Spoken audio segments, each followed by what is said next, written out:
Let's continue talking about this. NewsNation legal analyst and Law and Crime Network reporter Jesse Weber is here. Jesse, Republicans and Democrats clearly have a different definition of who these witnesses are. Republicans are saying they're whistleblowers. Democrats are calling them employees with grievances. What's the difference from a legal perspective?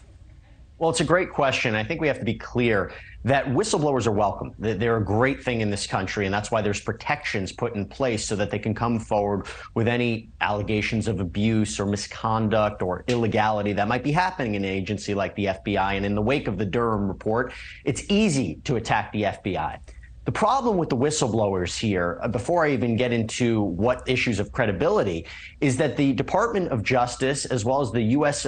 Attorney's Office, their special counsel office, both determined that at least one of these whistleblowers did not meet those qualifications. So if you have somebody who is coming forward and speaking out against the FBI, it has to show some sort of illegal conduct or some sort of inappropriate behavior or something that is unethical.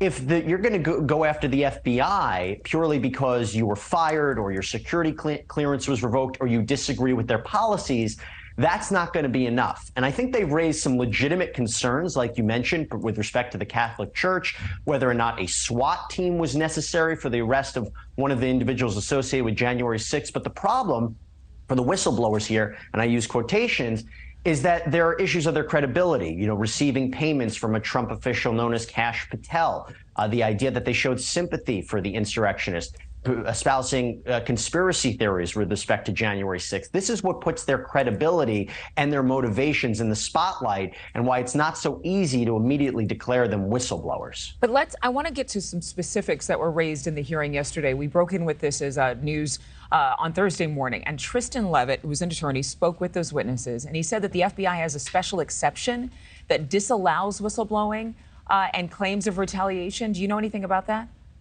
Yeah, so look, I think that's an interesting way to frame it, right? And obviously what I think is happening here is the term whistleblower and the role of whistleblowers unfortunately being weaponized by both sides to their advantage.